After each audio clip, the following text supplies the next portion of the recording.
Welcome to Fearless with Jason Whitlock. I am Jason Whitlock, your host. Happy Tuesday. Thank you so much for joining me. Thank you for joining the Fearless Army. We have a lot of ground to cover today, a lot of ground. We're going to do a tiny bit of politics, tiny bit of sports. We're going to do a lot today, so I need you to buckle up and prepare for a very entertaining show. I got a great fire starter to start the show. We're going to talk a little bit about Daniel Penny and Hunter Biden and Bill Simmons and all kinds of things. And then we're going to transition into talking about LeBron James and Demeco Ryan and what's the guy, Algier, the linebacker that got suspended for 3 games. And of course, Jameis Winston, America's favorite quarterback. Shemeka Michelle's going to come on at the end of the show. We'll talk about Serena Williams.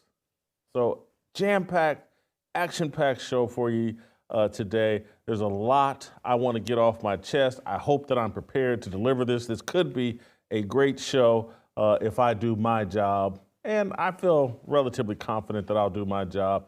But you guys will be the judge of that. Before I get started on this fire starter, make sure you're joining the Fearless mission in a real way. Make sure you're supporting us in a real way. Go to fearlessmission.com and become a subscriber.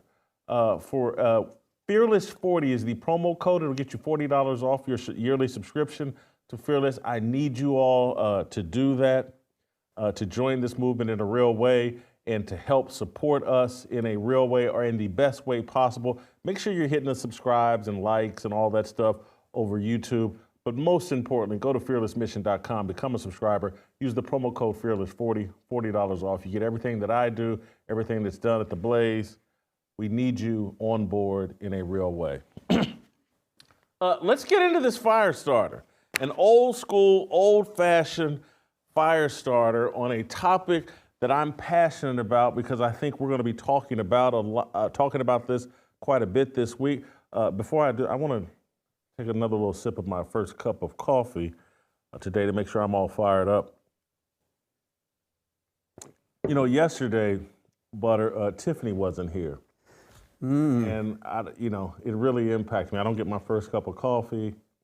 The spirit, the atmosphere here in the studio is not the same. I should have come through for you too, man, but I didn't. I don't want you to make my coffee. I prefer when Tiffany makes my coffee. She does make good first cup. I don't want you doing that. But anyway, let me get into this fire starter. Make sure I'm all fueled up with enough caffeine. Regardless of the outcome of his manslaughter trial, former Marine Daniel Penny is more victim than hero. He's a victim of a culture hostile to traditional male masculinity, a victim of a society that is systematically destroying the nuclear family, a victim of social media's elevation of the dead and the elite. 18 months ago, Daniel Penny crossed paths with Jordan Neely, a drug-addicted, schizophrenic homeless man on a New York subway.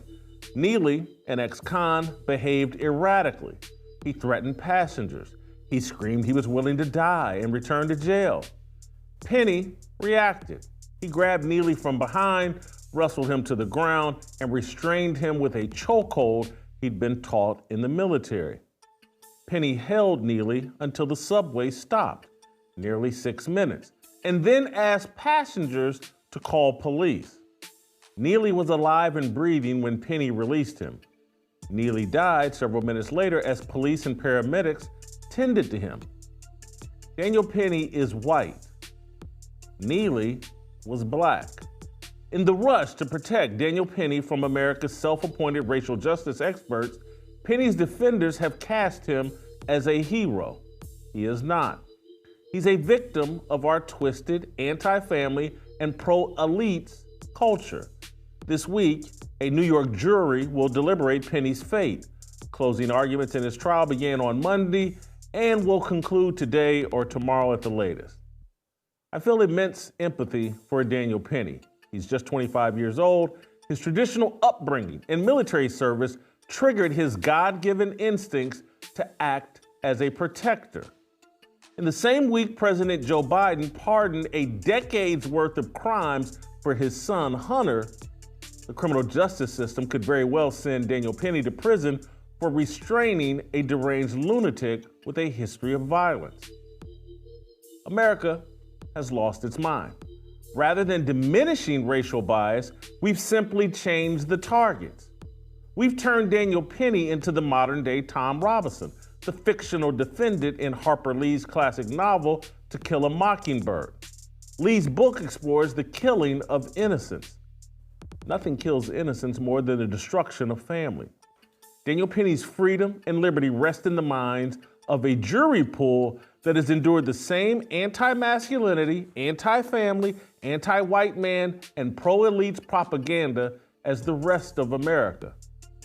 The witnesses and facts say that Neely behaved in a way that caused Penny to restrain him, and that Neely's poor health and drug abuse made the justifiable restraint lethal. It's the exact same set of facts that killed George Floyd. Jurors in Minnesota chose to ignore the facts and convict Derek Chauvin of murder and 3 other officers of violating Floyd's rights. Will history repeat in New York? Or are we finally living in the post-Black Lives Matter world? Are we finally returning to reality? The reality is that the destruction of family has created a huge worldview divide among Americans. People who believe in the nuclear family and traditional male-female roles are constantly clashing with people who believe in the destruction of traditional families and gender roles. Jordan Neely's father abandoned him when he was a small child. Neely's stepfather murdered Neely's mother when he was 14 years old. Neely was a victim too. He turned to drugs and fell into depression. He became a menace to society.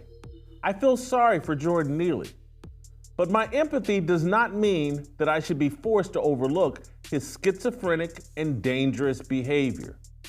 That is what we're all being asked to do as it relates to children of the unparented or poorly parented, particularly if they have dark skin.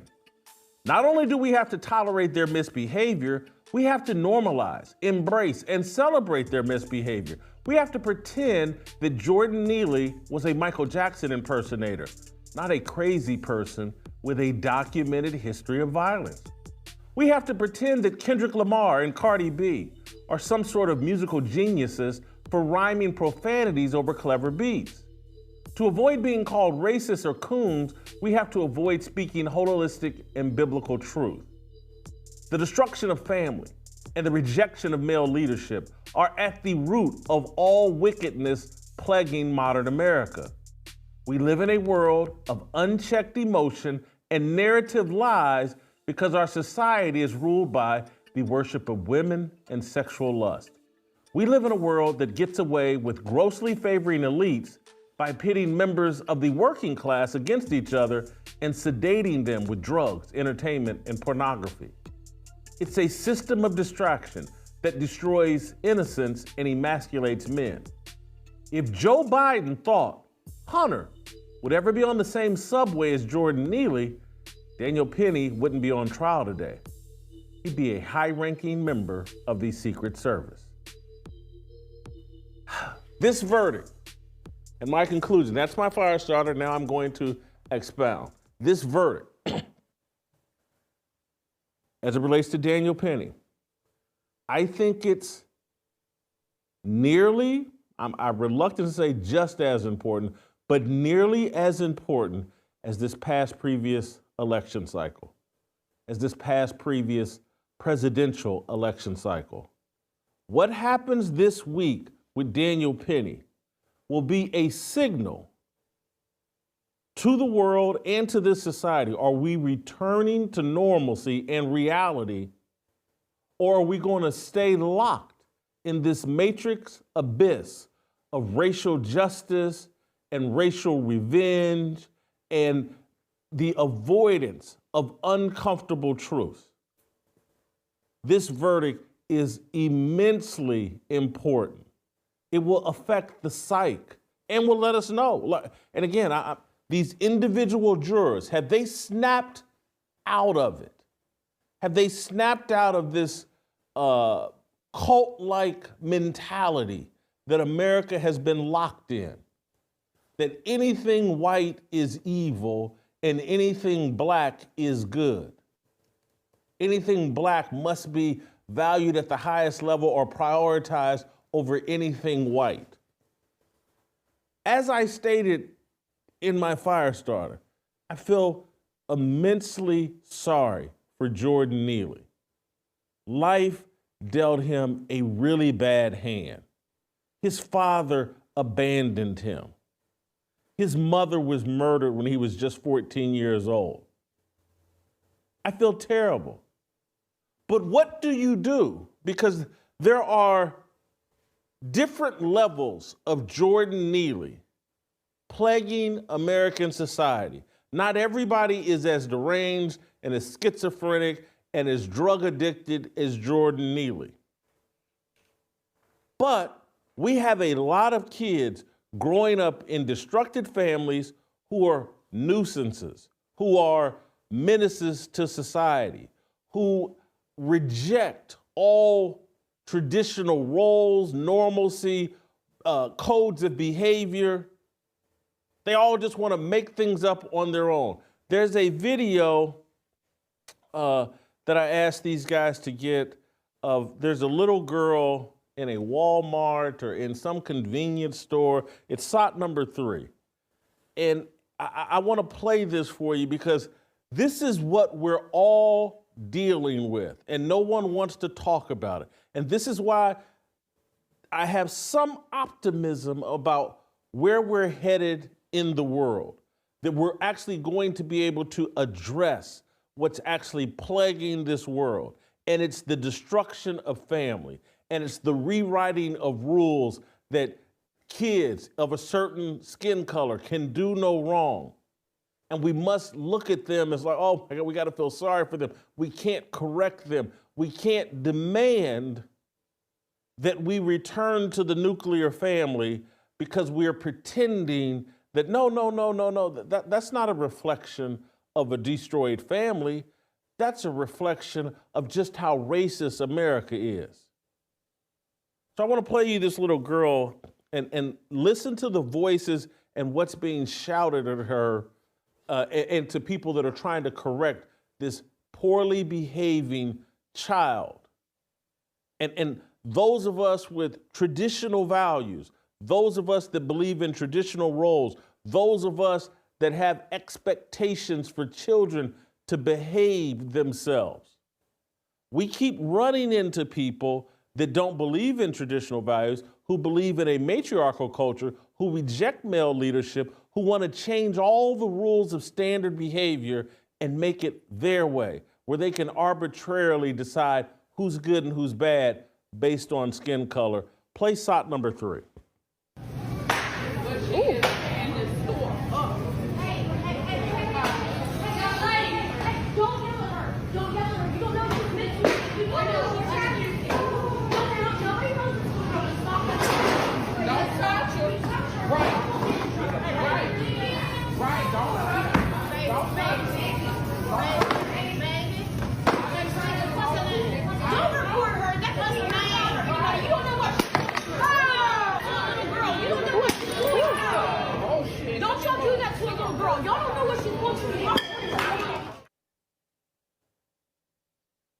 Did you hear those voices? All female voices. Don't touch her. You don't know what she's been through. Don't you put your hands on that girl. We're killing the innocence of children with misguided empathy and sympathy and the rejection. Did you see at the end where a man tried to step in and control this out of control child? Don't touch her. Don't put your hands on her. You don't know what she's been through. We cannot continue down this path where the unparented, the people that don't believe in a nuclear family, have as much say-so or more say-so than the people that believe in traditional values and believe in the nuclear family. That's what the whole Jordan Neely deal is a clash of. This man grew up modestly, 2 parents, joined the Marines, has a set of values and a code of ethics and a standard of behavior that is at odds with this secular worldview and secular culture that we have built. We've told Daniel Penny and all men, stand down. Don't do what's in your natural instinct to do. Lead, protect, and provide. Stand down. We will put you in jail if you follow your natural biblical instincts. And so Daniel Penny, because he's working class and he's not an elite, he has to ride the subway like everybody else. And he has to come in contact with people who have been unparented. I'm not trying to demonize Jordan Neely. A set of circumstances outside of his control. His father abandoned him as a young child. His mother was murdered by his stepfather. This man, Jordan Neely by age, he's unparented. He's been neglected. He's a victim. And now people like Daniel Penny, like myself, probably like you may run in to Jordan Neely on the subway. He may present himself as a threat. He has a documented police record of being violent towards people. And your instincts as a man, as Daniel Penny was 24 at this age, when this transpired, like May in 2023, he's 24 years old. He's been through military training. All of his training, his upbringing, his worldview prepares to, oh, there's problems here. As a man, I should step in here and protect these people who are fearful because there is a crackhead on this train who is threatening people. This guy had no intentions of killing Jordan Neely. He wanted to restrain him. He wanted police to get there, intervene until the next stop. Police get there. They take care of the problem. Everybody goes on with their life without Jordan Neely threatening to harm them, harm himself, or be a lunatic on a subway. This man has spent the last 18 months under attack and has faced a trial in New York over the last 2 or 3 weeks where the worst thing that they've been able to say about Daniel Penny is, well, in the police interrogation, he referred to Jordan Neely as a crackhead.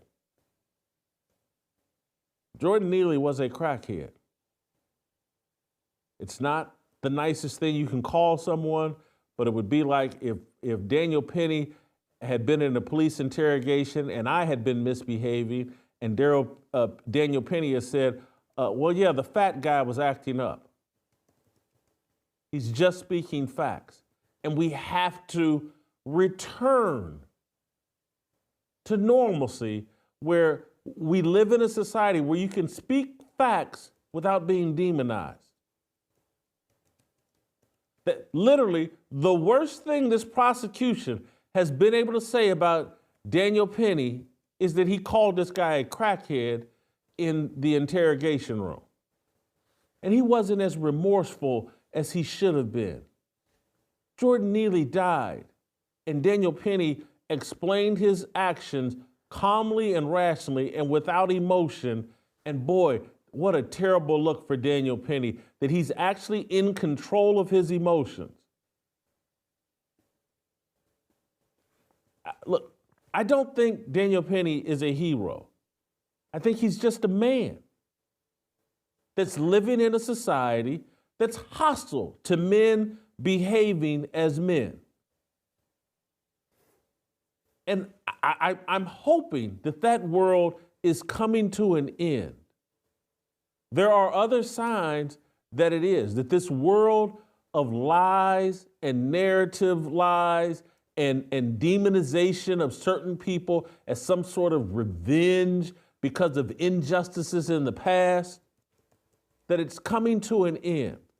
I'm going to connect this to an interview I saw yesterday with Bill Simmons and Chuck Klosterman. Bill Simmons is the renowned sports columnist turned renowned podcaster and sports influencer. Yeah, again, people have heard me say for years, Bill Simmons is my favorite sports columnist. He runs The Ringer. He's a great podcaster, but sometimes he gets way outside of his depth. And he did here in a conversation with Chuck Klosterman. Chuck Klosterman, a terrific writer and author and thinker. But they had a conversation about the election, about the Trump versus Kamala Harris election and the ramifications. And look, Simmons lives out in L.A. and Klosterman, both of these guys are, I think Simmons pretends to be woke and pretends to be a leftist. I think he just does and says what's necessary to stay in the good graces. He makes films and documentaries. And so he's handcuffed by his success. He's handcuffed by his business model that he has to play woke in order to survive in the world where he operates. Klosterman, overeducated, left-wing, smart guy, book smart anyway, but I also think authentic after watching this interview.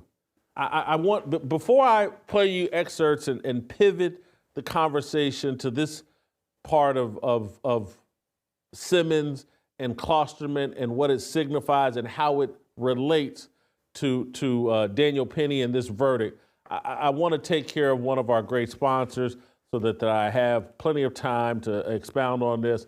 I want to talk about, I do play favorites here. Preborn is my favorite thing to talk about and discuss.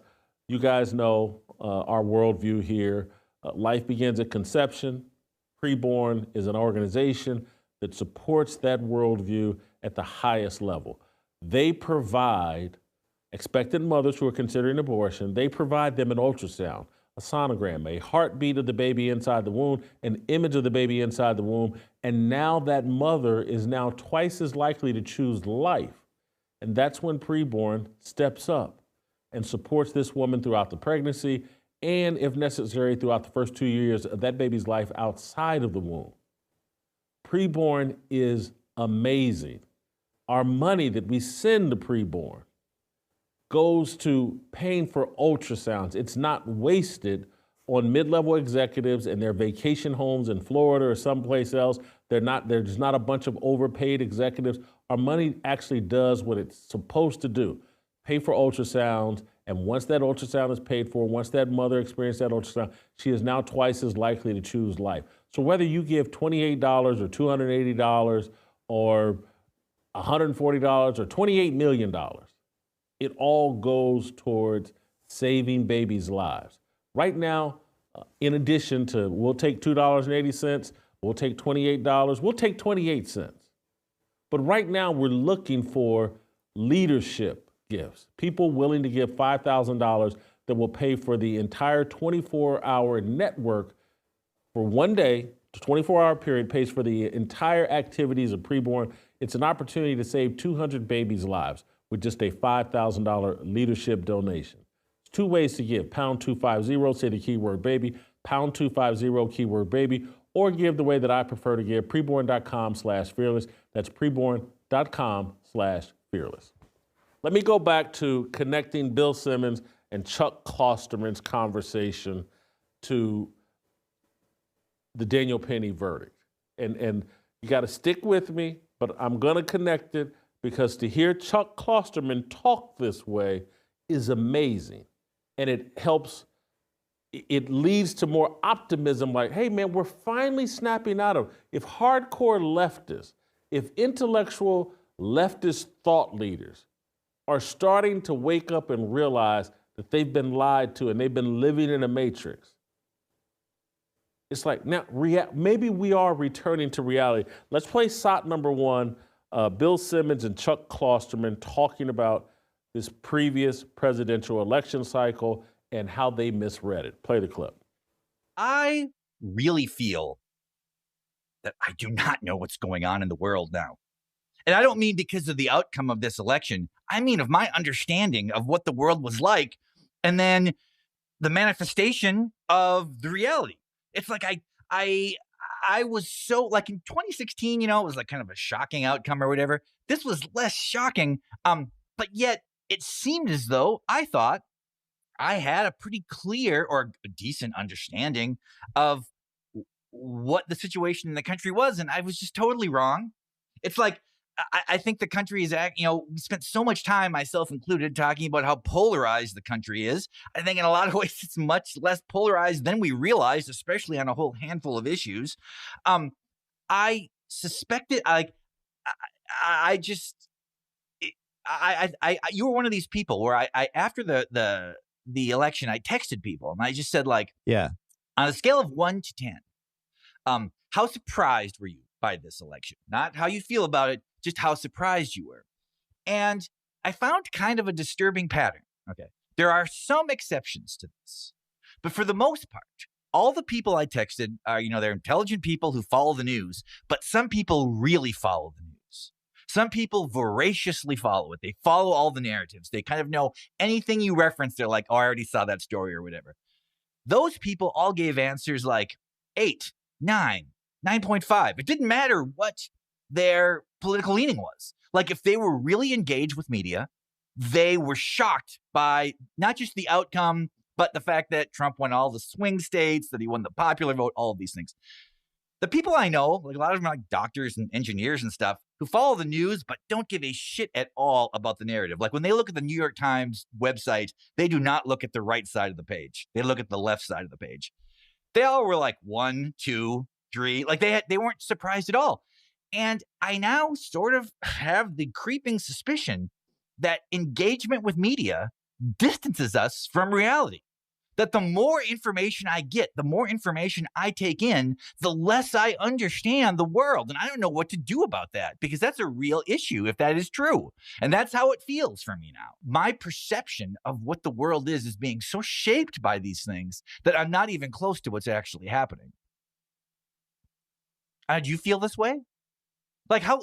The betting markets would agree with you, because the betting markets, I think like 5-6 days before the election, Kamala was almost even. Yes. And part of the thinking was the abortion, women are going to come out for this. People don't realize there's a lot of women even telling who they're married to or people in their lives that aren't coming out. So you'd hear that. There was an Iowa poll, right, that it was like, wow, she's doing great in Iowa. So when you're talking about how the media influences stuff, a lot of it is just the media are influencing narratives that, if you want to believe the narrative and you hear the narrative, you grab onto it, right? So you see the Iowa poll and you go, well, that's a great sign. She's doing really well in Iowa.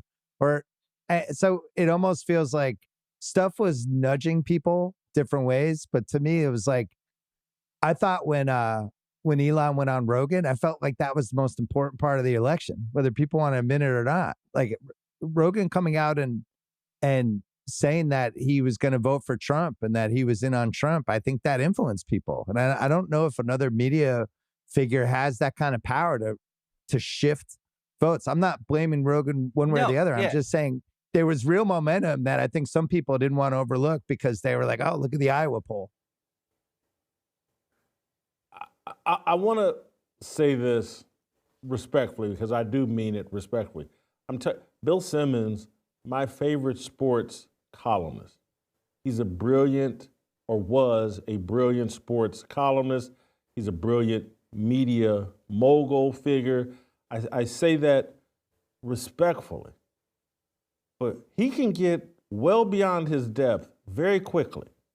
And so Chuck Klosterman has unpacked something very serious, very important, enlightening, transparent. Chuck Klosterman said, I've got this creeping suspicion that the more I take in of the media, the more distant I am from reality.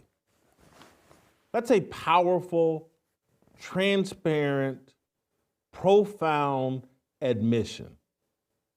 Bill Simmons' reaction is, and I'm telling you, and I'm saying this respectfully because I like Bill Simmons, I really do. But his reaction was childish. Well, the betting markets never, I'm just like, okay, man, look, I'm a degenerate gambler. You're a degenerate gambler. But not everything is about the betting market. And then to go to the most important part of the election was when Elon went on Joe Rogan. That's a unintentionally narcissistic statement that, you know what really swung this election was podcasting. And I'm one of the great podcasters like Joe Rogan. And Joe Rogan is one of the most important people, and he swung the election. This is, it's a childlike understanding of the political landscape and really of the world. And people that are secular have a childlike understanding of the world. And there are a lot of people that don't think of themselves as secular. And I'm sure Bill Simmons, as best I can tell, he's pretty secular and out of the closet. I don't think I've ever heard him talk about any sort of attachment to any sort of religious faith. But there are plenty of people that have an attachment to religious faith, that go to church every Sunday, that have a childlike understanding of the world. And what Bill Simmons is avoiding, that Klosterman has laid on the table for a discussion, and I'll be honest, I would love to have this discussion with Chuck Klosterman, because he's arguing, and maybe I'm being narcissistic, but Chuck Klosterman has finally realized what I started saying in 2016, that they've built a matrix to blind you from the truth. And that I did a video when I was at Fox Sports, and we played it here on this show before, about Colin Kaepernick and about, hey, there's two different people in this world. There are people that want to live in the social media matrix, and there are people that want to live in reality. And they're clashing. And they see the world completely different. They see Colin Kaepernick completely different than everyone else. And so when Klosterman says, I've got the creeping suspicion, the more I take in the media, the more distant I am from reality. That's what I was saying about Colin Kaepernick and the entire Black Lives Matter movement. The social media had created the illusion that the police were out randomly killing unarmed black men who were helping old ladies across the street while home from college on Christmas break. And that there was this plague, and there was this genocide, and that this was happening every 30 seconds or so. I'll never forget, I sat and watched, and a lot of times I don't like to call the guy's name or whatever, because he's just a troll. But I watched Nick Wright once go on Colin Kaepernick's show, and Nick Wright's married to a black woman, and he said that he and his wife had forbid their 18-year-old son from driving because they were so afraid that he would be shot by police. And so they make him take Uber. And I can remember when I heard this, and I was like, what world is he living in? You got an 18-year-old son that you don't want to drive. They live in Houston at this time. You don't want him driving because he may get shot by police. And this is a black kid, and I'm like, every part of fact and a objective worldview says a 18-year-old black kid in Houston 2 million times more likely to be killed by another 18-year-old black kid in Houston than the police. And so if you took his thinking to its logical conclusion, he and his wife should have forbid his 18-year-old child from interacting with any other 18-year-old black men if they were really worried about his safety. But he's on TV talking about the police. And this mindset could only be someone who was captured by the social media matrix and the media that has moved you away from reality. This is, and so Chuck Klosterman unpacks this, and Bill Simmons has no idea how to react, because that is where the gold is. That is the discussion that needs to be had, and that is the explanation for Trump's victory.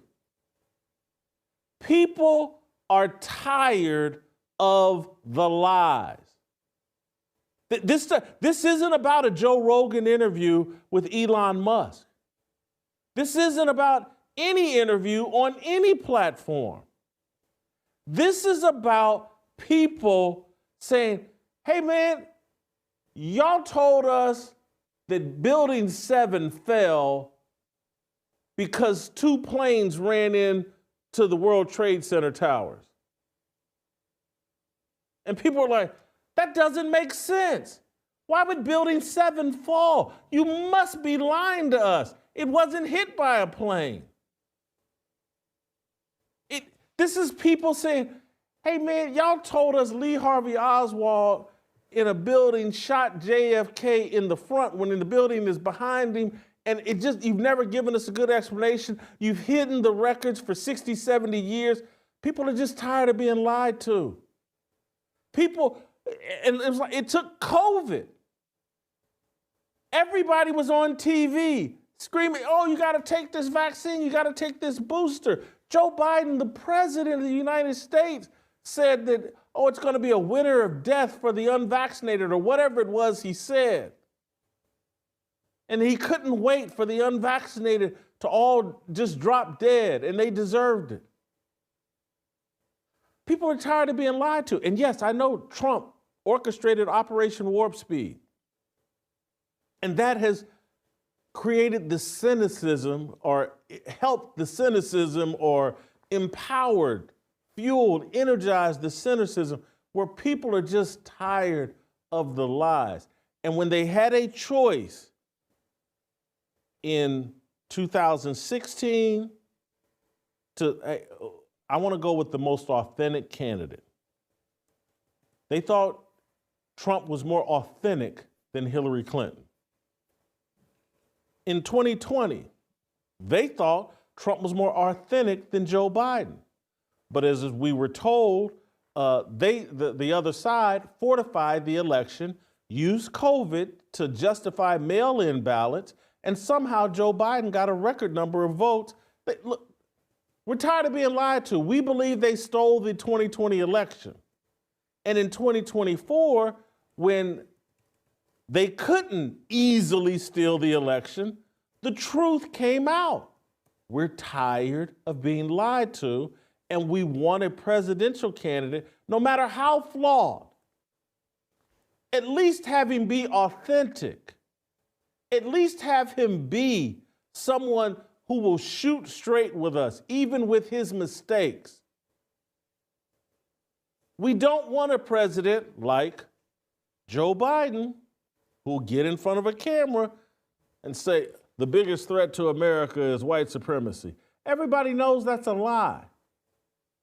We don't want a president who will spend 2 or 3 years, oh, I'll never pardon my son. I'll never do it. No, I respect the criminal justice system too much. I'll never pardon my son. We don't want that. We want authenticity. We're tired of the lies. We don't have it all figured out, but we're rejecting liars. It's no more complicated than that. But people that don't have a sincere interest, perhaps, in the truth, because you spend so much time out in Hollywood, and that world is filled with fantasies and lies, and people writing scripts, and people trying to dream up movies. It's a world of fantasy. And so there's no respect for truth in Los Angeles. I'm saying this, and I'm telling y'all, I like Bill Simmons. But the man left his home of Boston and became a Los Angeles person. And when you become a Los Angeles person, when you become a movie director and a creator of narratives, the truth becomes irrelevant to you. And so Donald Trump becomes very hard to understand. And you don't, why do people even want the truth? That's what goes on in your mind. No, I'd rather cake on makeup. I'd rather wear platform shoes to make me 2-3 inches taller. I'd rather, like Stephen A. Smith, write a farcical book about how I earned a basketball scholarship by hitting 17 straight three-pointers.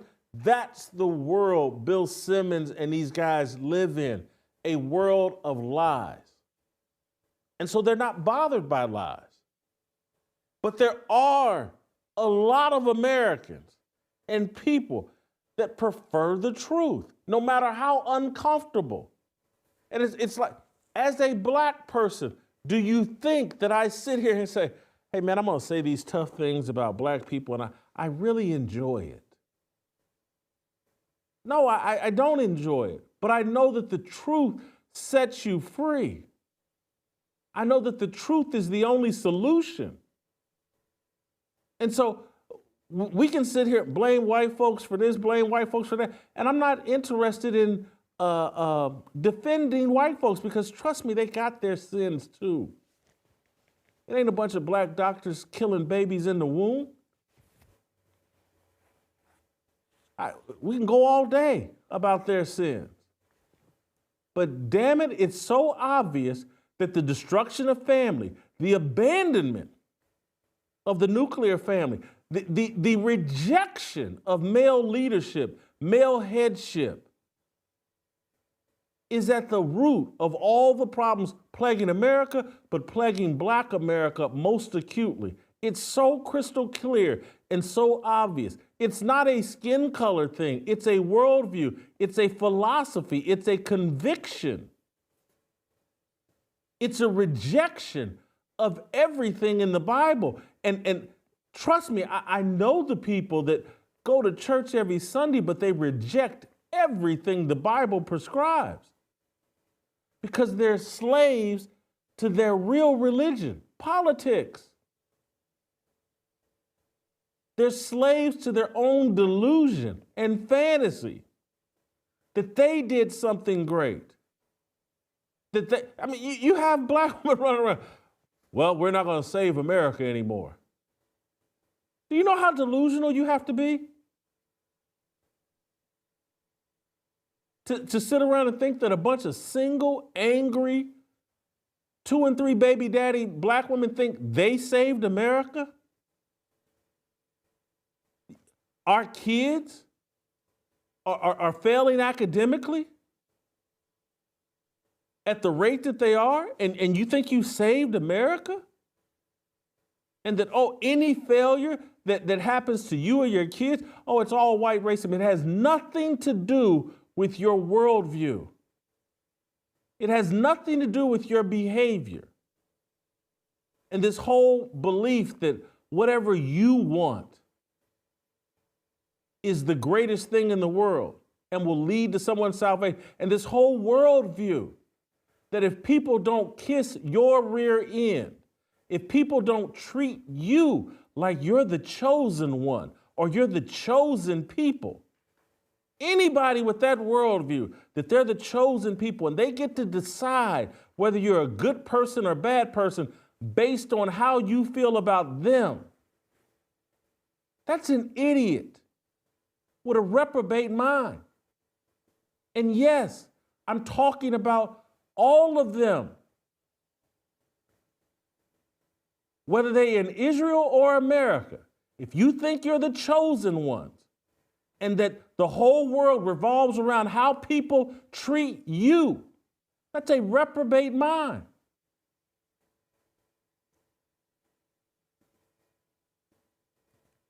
And people have had it. And the only person in politics that has raised their hand and said, you know what, I'm going to be authentic. I'm going to let my flaws be what my flaws are. I'm going to tell you exactly what I'm going to do, and I'm going to try to live up to those things. The only one that's done it to any level with any credibility is Donald Trump. And so people voted for him. And so this Daniel Penny verdict is so important to me. It's just as important to me as the Trump election, because it's going to be a signal to me. Are we ready to deal with reality? Are we ready to deal with reality? Because if we are, we have a chance. If we're going to stay locked up in this fantasy world and pretend like, oh, it's this, it's that. No, it's the rejection of truth that has us in this moral decay and in this chaos. And it's why Daniel Penny's on trial today, fighting for his life, with a jury deliberating his fate over how he reacted to a child, 30-year-old man at this point, but to a child who was abandoned by his father. His mother was murdered. He was left to rot in this American society. He misbehaved, became a menace, someone who's not a menace, someone who's just wired like a man, said, hey, I got to restrain this dude. He may hurt someone. And now we want to throw away Daniel Penny's life. This has to stop. And if people really want to stop further Jordan Pennies from happening, they need to be shouting with the top of their lungs, return to family. Because if we don't return to family, if two parents aren't on the job, man and woman, not two men, not two women, man and woman, we're going to create more and more Jordan Neelys and those people like Daniel Penny, myself, Butter, TJ Moe, Shemeka, those of us that have to share this world with people who reject common sense values. We're going to continue to have conflict with them. And so we're killing people with empathy and sympathy when we need to give them truth. And we need to be putting every priority needs to be based on putting the family back together so that these kids have a chance to develop in a secure home, in a home that's built for their nurturing and development, so that they can be well-rounded young people capable of contributing to this society, not the next tatted up, profane rapper, not the next gangbanger, not the best idiot who sits on TV. That's racism. You got to be able to offer the world something more than screaming, that's racism, and call yourself an activist. No, you're an actor.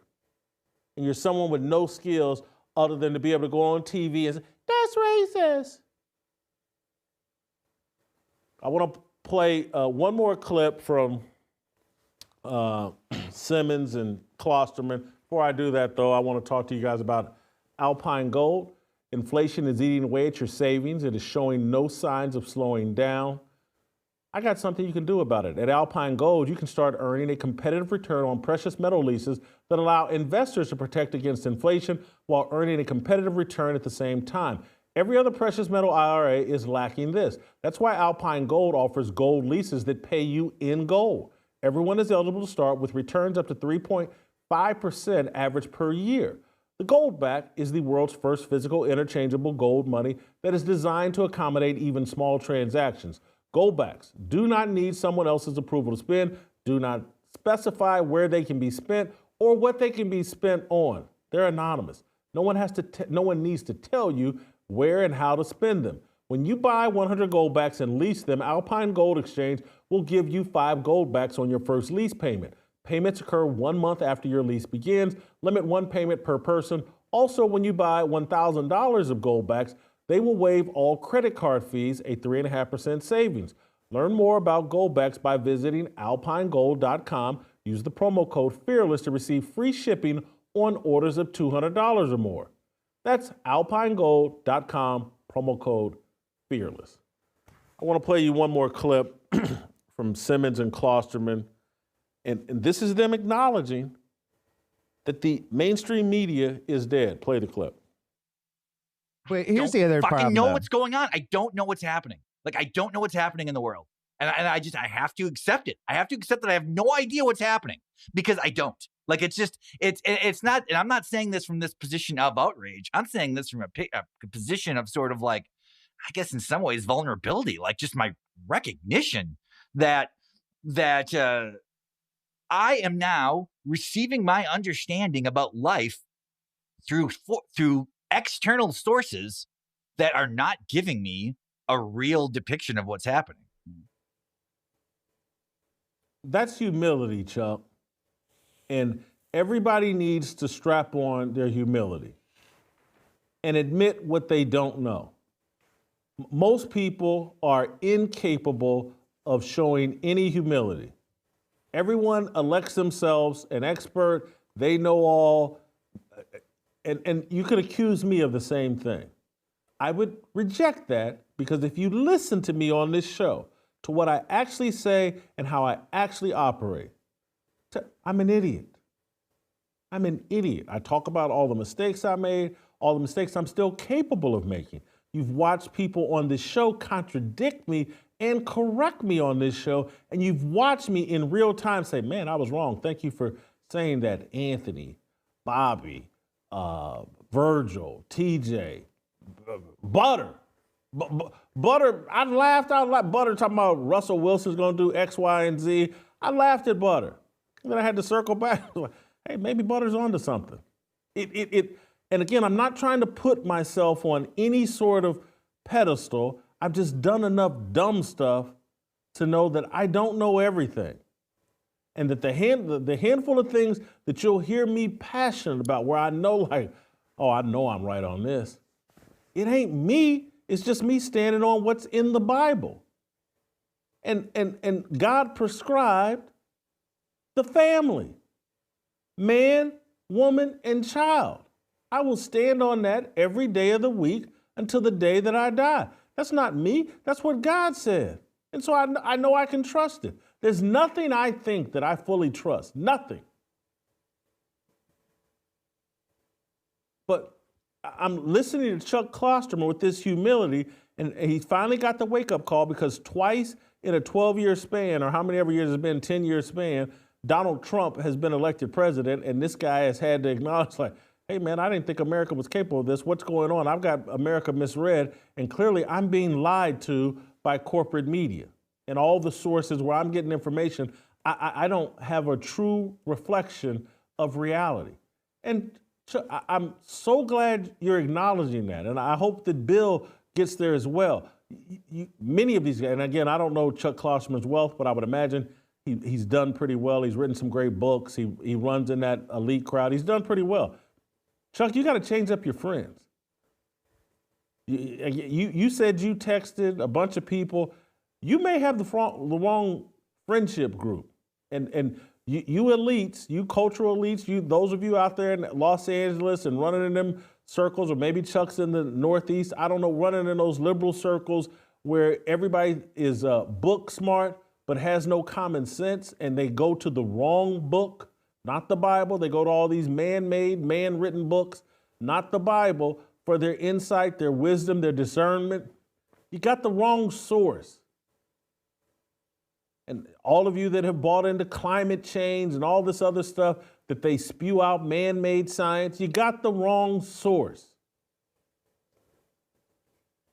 And so, yes, you don't know what's going on in this world as people finally take the scales off their eyes and realize that the media, the government, the trusted influencers, the popular people have been lying to them and making fools of them and making people take vaccines that they don't need. Making people believe that Joe Biden was some paragon of virtue and a beacon of honesty and morality. Oh, he'll never, ever, ever pardon his son. Don't you know who Joe Biden is? He's not Donald Trump. He's not a dictator. He's not an authoritarian. He is someone that believes in the rule of law. He would never weaponize the Department of Justice. Oh, God. This would be, I wish I controlled the media. Because if I control the media, I just have them every day. Jason Whitlock weighs 197 pounds. And they just say it over and over and over again. And the next thing you know, y'all would look at me and go, yeah, that maybe 198. Maybe they're probably shaved a pound or two off Whitlock. You can tell almost any lie. And these guys will believe it because some idiot, somebody that's in one of these MK Ultra programs is on TV saying it, and people will buy it and listen to it. And to see Chuck Klosterman, a very smart person, clearly with some authenticity to him, finally acknowledge, hey man, I don't know what I'm talking about. The people that are telling me this stuff don't know what they're talking about. I have to snap out of it. And so we're about to find out, I think in the next 24 or 48 hours, if this reality, have the scales come off the eyes of the people in New York, the people sitting in that jury room who have heard the same propaganda, the same misinformation, the same lies as everyone else. Oh, Daniel Penny is horrible. And Jordan Neely was a Michael Jackson impersonator who was paying his way through college, and he had just helped 10 old ladies cross the street in the rain. And Daniel Penny must be jailed to put a stop to that because Jordan Neely's just like George Floyd, and we got to build statues for George Floyd. Career criminal who overdosed on fentanyl. We got to come up out of these lies, and men have to stand on this truth. Again, I don't want to make Daniel Penny a hero because he's not. Just a man. A man that's being persecuted the exact same week as Joe Biden's son gets exonerated or pardoned out of a decade's worth of crime. People can't see the injustice of that. People can't see how this world is rigged to favor a handful of elites and then to demonize everybody else that doesn't hop on board with their secular worldview. Had to get that off my chest today. Thank you for sitting with me as I got that, and we'll be monitoring. Hopefully that verdict will come in very quickly today or tomorrow, and we can all move on. I'm hoping Daniel Penny is found not guilty and he can get on with his life. It's been terrible that he's been put through this. This is important, I think, for all men. Are we going to be allowed to be men? Are we going to be allowed to be protectors? Are we going to be allowed to stand our ground and stand on our values rather than give in to the people that, no, let's let the unparented run the world. Let's let the depraved, let's keep celebrating and normalizing hedonistic, materialistic, violent, stupid, immoral behavior. All in the name of, I don't want to be called racist. I don't want to be called an anti-Semite. I don't want to be called a coon. Call me anything. But you'll never call me a liar. You'll never call me a liar. That doesn't mean I'm not capable of lying. But, man, I bend over backwards to tell the truth. Steve Kim's going to join us here in a second. We're going to switch up topics, talk a little bit about Jameis Winston, talk a little bit about LeBron James and the worst slump of his career. Oh, and not just Steve Kim. I want to bring on my man Jay Skap Attack. Skap Attack's coming on to talk about the LeBron James struggles. I forgot about Skap, but yeah, I'm looking forward to hearing from Skap. We haven't heard from him in a while. Before we do that, I want to tell you guys about Home Title Lock. You guys know I'm going through a home renovation and I'm about to move. Have you ever checked the title to your home? If you're like me, the answer is probably you haven't done it nearly as much as you should. And that's exactly what scammers are counting on. In today's world, you need to take personal responsibility for protecting your biggest asset, your home or homes. The FBI calls it house stealing. And let me tell you, this is a real problem. Here's how it happens. A criminal fills out a one-page document with your information, forges your signature, stamps it with a phony notary seal, and files it with the county. Just like that, your home isn't legally yours anymore. These criminals don't even want your house. They're after your equity. They take out loans against your property, then disappear, leaving you with debt and a legal nightmare to deal with. But you can take action and protect yourself. That's why I trust Home Title Lock to protect my greatest asset. Their triple lock protection monitors your home's title 24/7, alerts you of any changes, and if God forbid, you're a victim, they work fast to restore your title with no out-of-pocket cost to you. Don't wait until it's too late. Go to HomeTitleLock.com. Use promo code FEARLESS for a free 30-day trial and a free title history report to ensure your home hasn't already been compromised. That's HomeTitleLock.com, promo code FEARLESS, or use the link in the description for 30 days of protection and a free title report. Take action now. Protect what's yours. Go to HomeTitleLock.com.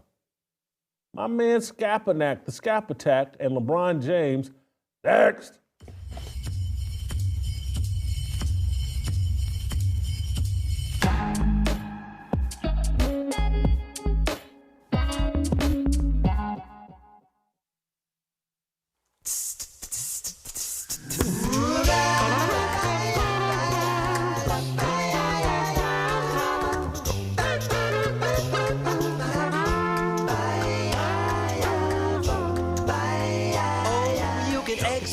Your brain, exploit yourself for gain, exceed your own expectations, expose your every flaw, explain to one and all how to excel in every situation. But don't put an X in my Christmas, 'cause Jesus is the reason for it all. Yes, Santa Claus is cool, but when I celebrate my Yule, it's about that baby in the manger, and not how I deck my hall. Don't put an X in my Christmas, oh, 'cause Xmas in my world will never do.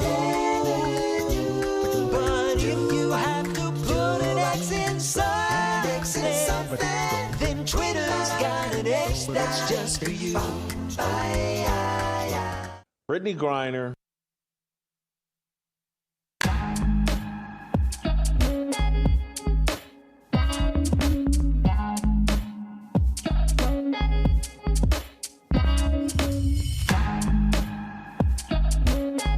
All right, welcome back.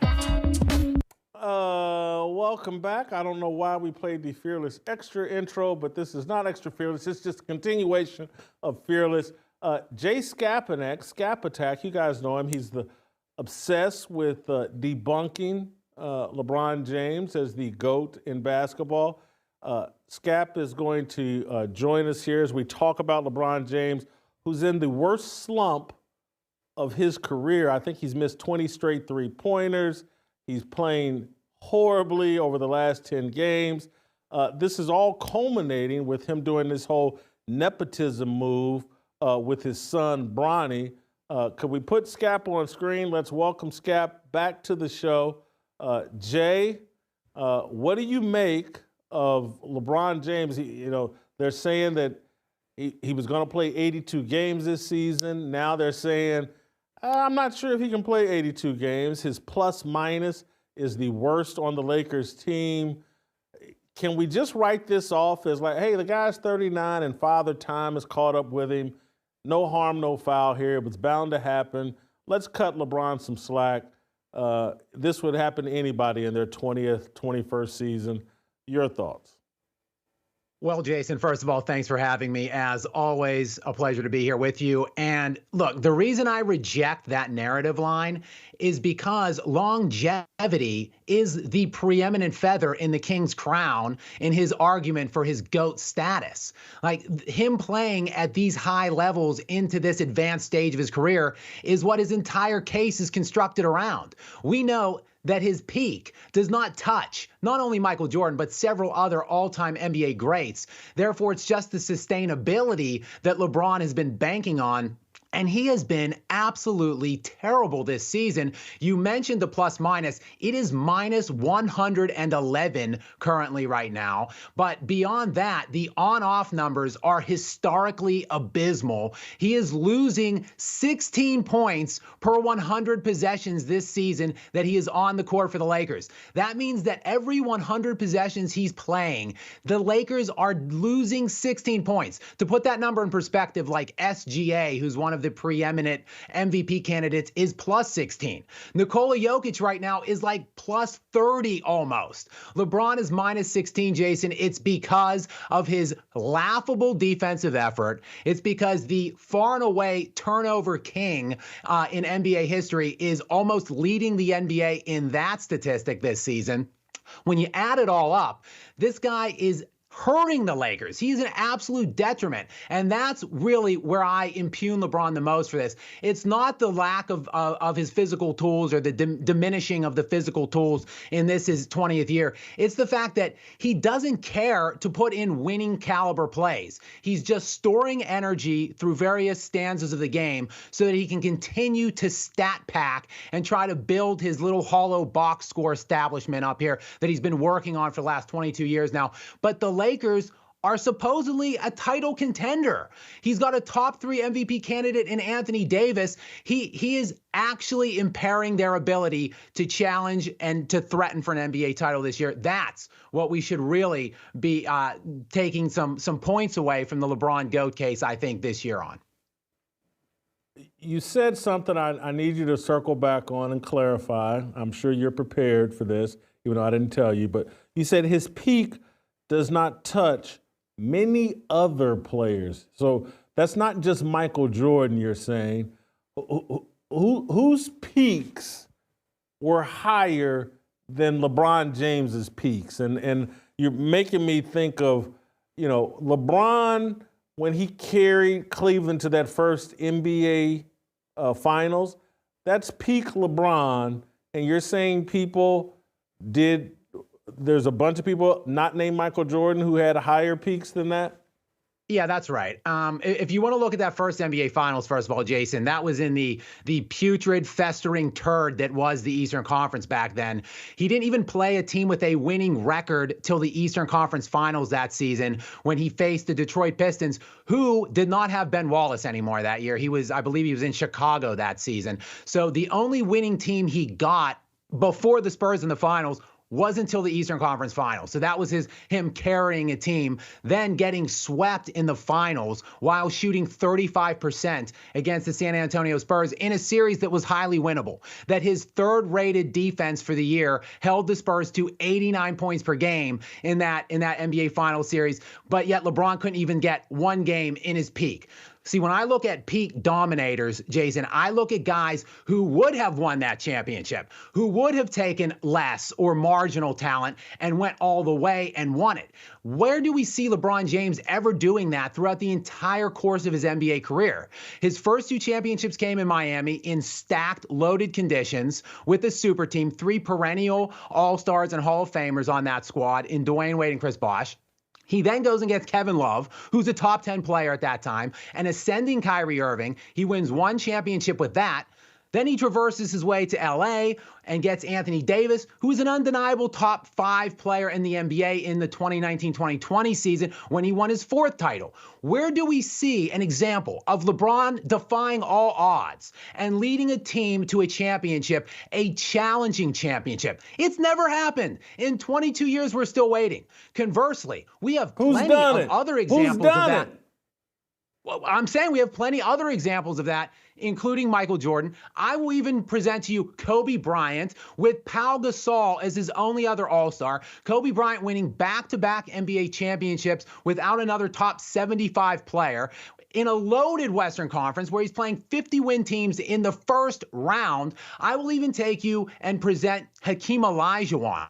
Look at this guy. 2 league MVP, or a league MVP, back-to-back championships in 94-95. He won Defensive Player of the Year to go along with an MVP in one of those seasons. He had practically nothing that he was working with from a roster standpoint. Again, a loaded playoff field that he had to face. And he didn't have the all-time help that LeBron had throughout the course of his career, so he doesn't have as many championships. But those 2 titles are as good as anything that anyone has ever won in NBA history. They're better than LeBron's. I'll even, Jason, present you with this. Giannis Antetokounmpo won a championship in his career with Chris Middleton as his second option. Nikola Jokic has an NBA championship with Jamal Murray as his second option. Jamal Murray has never made an All-Star, All-NBA appearance in his entire career. These championships that we've seen recently are much more challenging than LeBron James.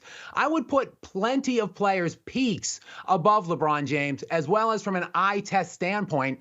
I think many players have exceeded LeBron James throughout his career. The only thing that props him up and presents him into that top 3 spot, which many people falsely have him at, is the longevity, the counting stats. So we see him continuing to pad those stats this season, and it's in the face of trying to actually win games. It's pretty pathetic to watch.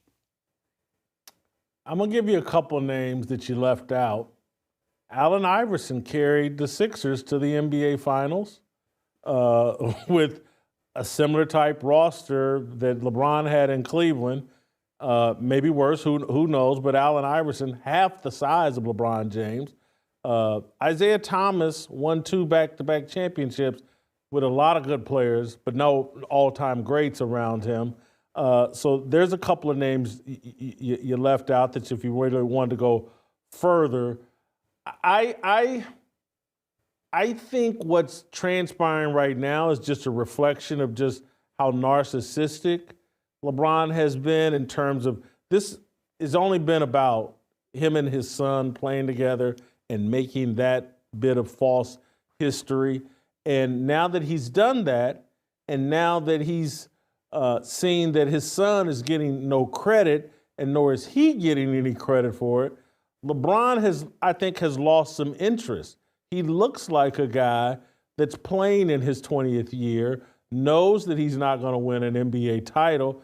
He looks bored and disinterested, and maybe the only thing keeping him active is what you're talking about, padding his stats.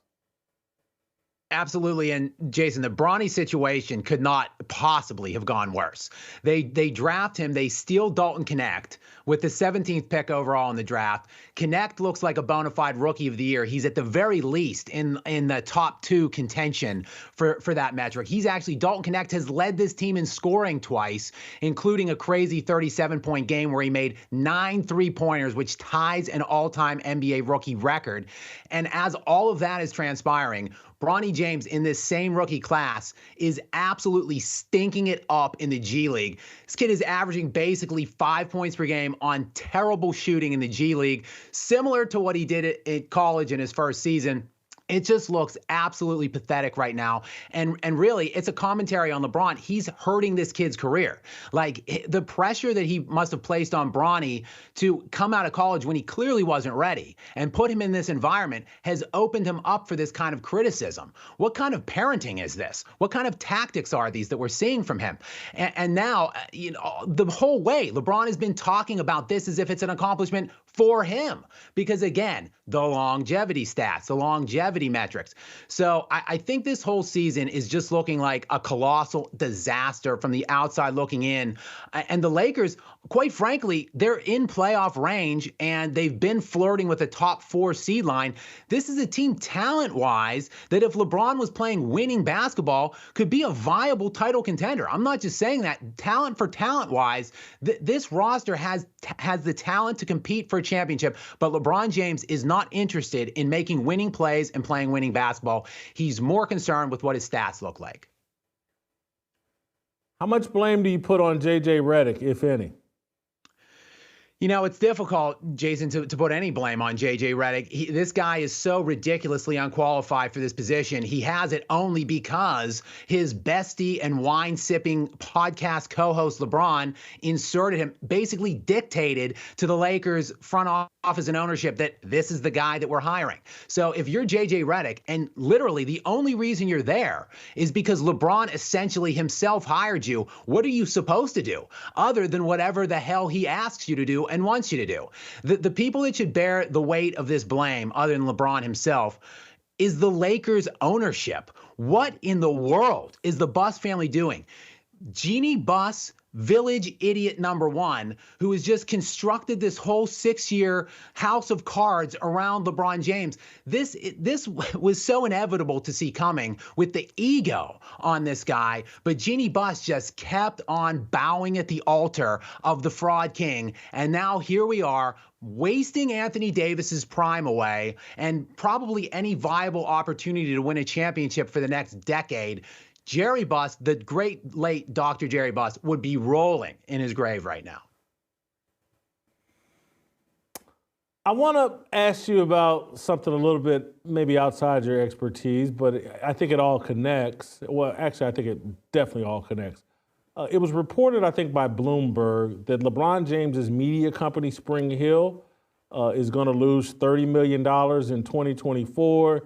It's never turned a profit. It's been around for 4 or 5 years. It's turning into the WNBA of media products in terms of it's going to lose millions of dollars every year. There's no standard of excellence. There's no standard of, I can't think of a good piece of content that they've put out. LeBron does that thing, The Shop, or did that. That was a disaster.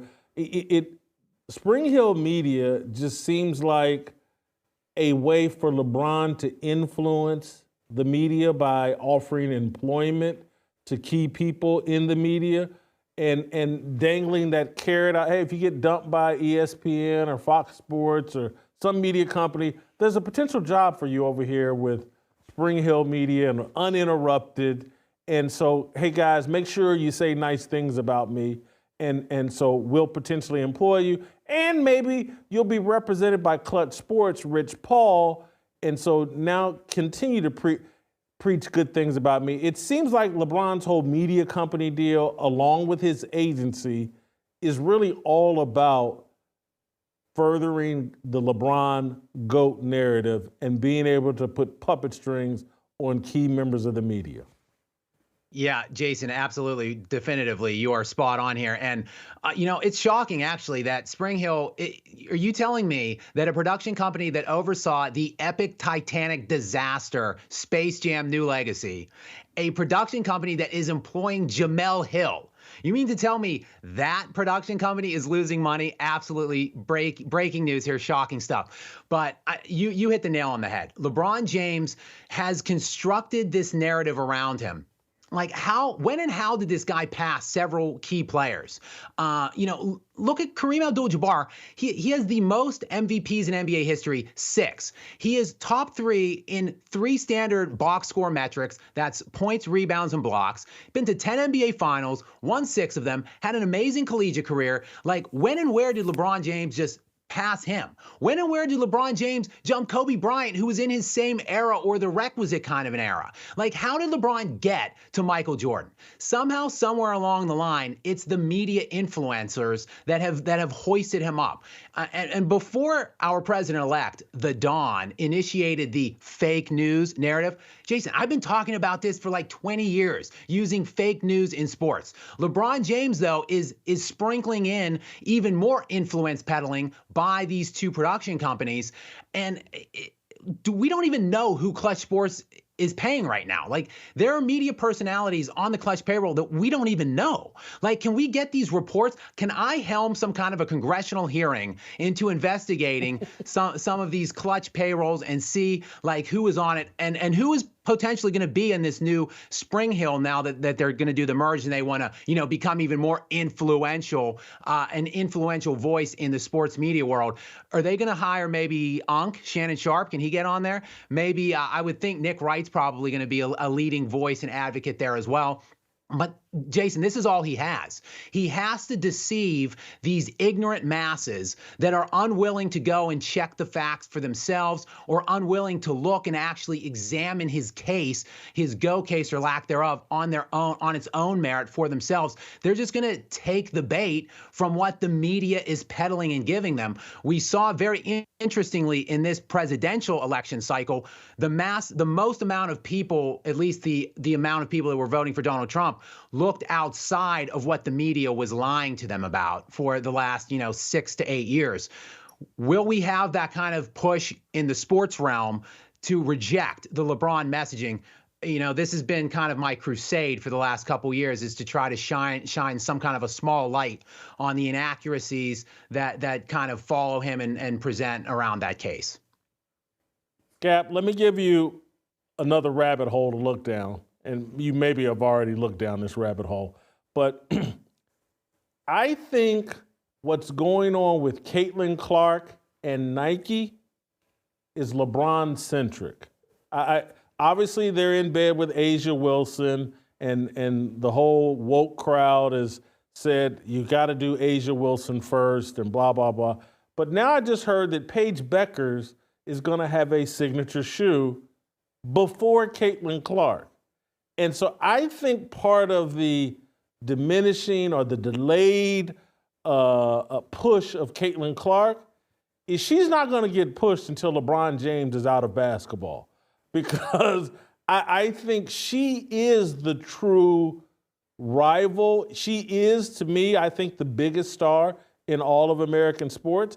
And they're not going to make that the true reality until LeBron James is done. If Caitlin Clark were up and running the way she should be over at Nike and being pushed the way that she should be, I think her shoe would dwarf whatever, an apparel sale would dwarf whatever LeBron is doing, and he can't have that on his resume. I may be going overboard, but I promise that's what I think. Everything is about protecting LeBron's fragile ego and his reputation as the unquestioned superstar, the Tiger Woods, the Michael Jordan of his era, and I just don't believe it's true. He's never sold apparel the way Jordan and Tiger Woods have, and I think Caitlin Clark, whenever they really get her up and rolling, she'll dwarf whatever LeBron did. I couldn't agree more with you, and it wouldn't surprise me if that was happening with Caitlin Clark. Even though it's kind of outside of the NBA realm, the NBA has been doing it for years. The NBA has been coddling and protecting this guy. They market him more than anybody else. They push his product above anybody else. The Lakers continue to have more nationally televised games than anyone else. Nikola Jokic is smack dab in the middle of one of the greatest 5-year runs that we've ever seen in basketball history, and really no one ever talks about him. At least from a league standpoint. You can see the dwindling returns right now in what the ratings look like from an NBA standpoint, which is what basically Adam Silver has made this bed over the last 10, 15 years by continually marketing this guy and pushing the brand of LeBron James. And it's just all these other companies are implicit in that, like you said, with what's going on with Nike and Clark. I think we might be getting to a point here, if LeBron wants to just stay in the NBA, where the WNBA's viewership might start rivaling, maybe even surpassing the NBA. And wouldn't that be a hilarious and humiliating final chapter for the legacy of LeBron James? Final thought as it relates to LeBron James in totality. Yesterday, Steve Kim on this show compared Aaron Rodgers, what's happening to Aaron Rodgers at the end of his career. He compared it to Fat Elvis Presley. And I'm wondering, is that not what we're saying? But your argument would be, hey, LeBron was never Elvis Presley. He was never, the king of pop as Elvis Presley was or whatever. But what do you think about comparing LeBron James at this stage to the Fat Elvis Presley? Well, Jason, look, I'm actually going to defend LeBron here for a second. People think that I hate LeBron. Let me actually defend him. He's actually looking pretty good from his outside shooting. See, many people are challenging his outside shooting, kind of criticizing him, as you noted in the lead-in. He has missed now his last 19 three-point shots going over his last 4 games. But look, for his entire career before this season, he shot 37% from outside of 5 feet from the basket. This year, in the year 2024-2025, he's shooting 37% from 5 feet outside the basket. So he's shooting just as good this year from outside that he has for his previous 21 years. The big difference is he shot 71% from inside 5 feet for the last 21 years. he's at 65% right now. So you see the athleticism is kind of diminishing here. Therefore, those easy basket attempts are not quite there. He's shooting 48% from the field overall this year. It would be his worst shooting percentage since 2006, 2007, when they actually played defense back then. And it would be his lowest points per game, 22 per game right now, than his rookie year when he scored just 20. But look, LeBron, the athleticism isn't there anymore, so you can kind of maybe compare him to a Fat Elvis. It's a humorous analogy because we always knew LeBron would not age gracefully. His game is not skill dependent. He has always been reliant on the athleticism and whatever tactics he has deployed, which we could argue about throughout his career to maintain that level of athleticism. But now that he's finally showing, chinks in the armor of that ungodly athleticism, the rest of the game is now waning. So, for sure, Fat Elvis, the box stats are going to look good, Jason. But again, this team with all that talent is probably headed to yet another embarrassing first-round playoff exit. So maybe they could, play some King music as he ferries off into the great unknown this offseason. Who knows if this is the last time for LeBron? But he's got more kids, Jason. So maybe he wants to stick around. Skap, great job as always. Thank you so much. Good stuff. We're going to let Skap go. We're going to bring on the Korean co-sell, Steve Kim. Next.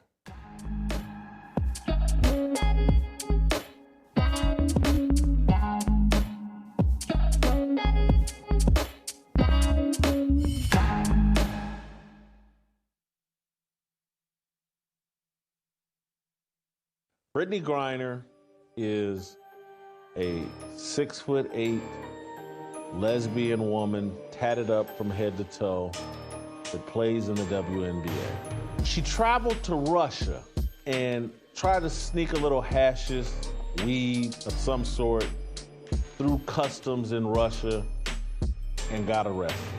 And they locked her up, allegedly, and I say that seriously because this story is so preposterous, it's hard for me to fully believe. But they locked her up for several months in Russia for her irresponsible behavior.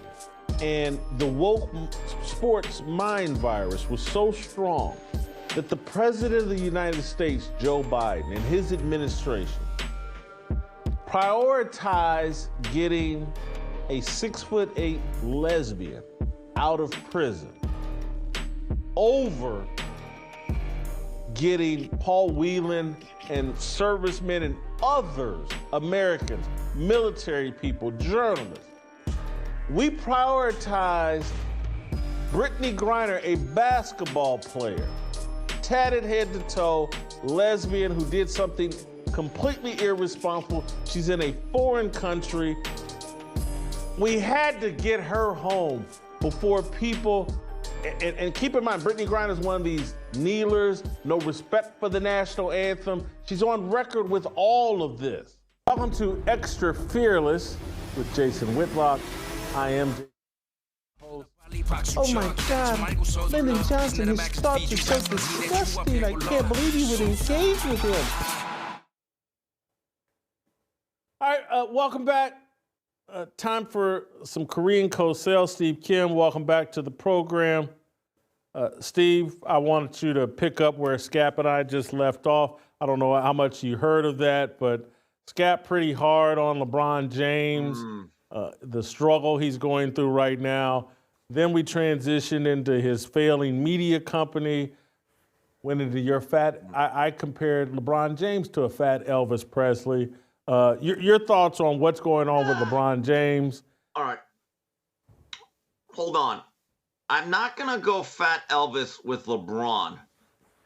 I got one right now. What is going on with LeBron James, he's at the stage of Frank Sinatra forgetting his lyrics. Like the chairman of the board, you still come out to watch him, doing a lot of things. All of a sudden, I did it. New York. I go, wait a minute, wait a minute. So that's the stage that he's at, because physically still looks very good. We've kind of speculated on why he looks so good. And this is amazing. There's very few things that could get me interested in the association right now. But Jason, this next Laker game, I may actually peek in with my almond-shaped eyes. There's some great streaks in sports. Joe DiMaggio's 56-game hitting streak, Pete Rose at 44, Cal Ripken's consecutive game played streak. LeBron James has not hit a three-point shot since what? Halloween? So that right there is pretty notable, Jason. And I'm already sensing the bloom off the Reddick rose has already fallen. And now we're into this abyss. And again, I'll say it again. This goes far beyond LeBron. He's only a player. He's an influential one. But a lot of this falls on Freda Buss. She is leading us into a dark, dark decade. What do you think of Skap's narrative that LeBron isn't one of the top 5 players of all time? Is he out on? Is he crazy? He's saying longevity is really LeBron's only real stat and achievement. It is true. Well, here's the issue. This is the irony, and I was thinking about this last night. LeBron and his team try to longevity their way to all-time great status. That if they procured enough numbers over time, that there would be enough of the mainstream media who would push that narrative that he, not Michael Jeffrey Jordan, is the greatest. Here's the funniest thing. As he's played more and more, it's actually weakened his case. It really has. And I'll, before I answer your question, I'll say this.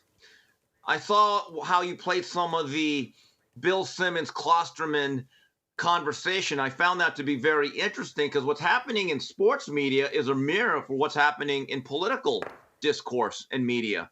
That the alternate freestyle, freelance, independent content creator, guys like Skap, who don't go along with that party line, are actually opening the eyes of a lot of people. And in politics, it's no longer CNBC, CNN, or even Fox News. It's guys like Greg Foreman, the Black Conservative Perspective, who are giving alternate views. Now, the way in the point him out is because it's a very simple reason. He actually predicted the exact number that Donald Trump would get, 312. I was like, wow. You know why? Because he has a freedom to tell the truth that not everyone does. So let's take a look. Is he top 5? He's certainly not over Jordan. Kareem is vastly underrated. He actually makes an argument for being number 1. He really does. And for some reason, we all forget about him, including myself. Do you put him over Wilt Chamberlain?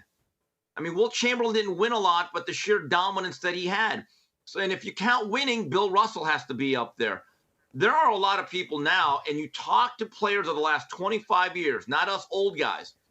They will tell you in terms of skill, there's a certain kid out of Marion, Pennsylvania by the name of Kobe Bean Bryant, was a superior craftsman who did more with less. And that's where Skap is absolutely right on, because I was a Laker fan back then.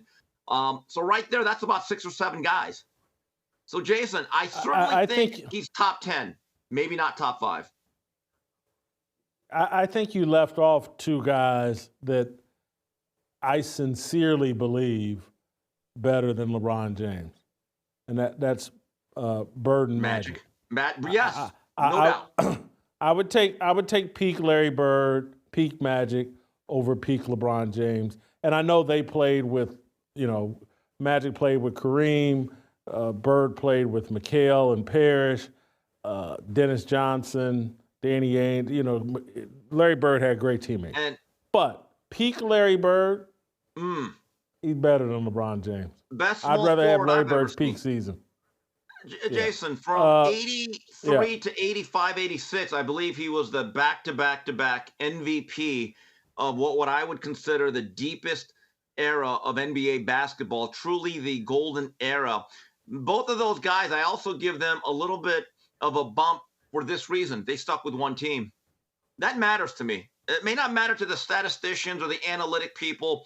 And the most impressive thing, and I was relating this to the Lakers this year, Jason, in my view, if J.J. Redick was really the head coach with some autonomy, he would have a very frank discussion with LeBron James and tell him, you are no longer really our best player night in, night out. That distinction goes to Anthony Davis. And I'm going to make AD the focus of our team on most nights. He'll be the number one option.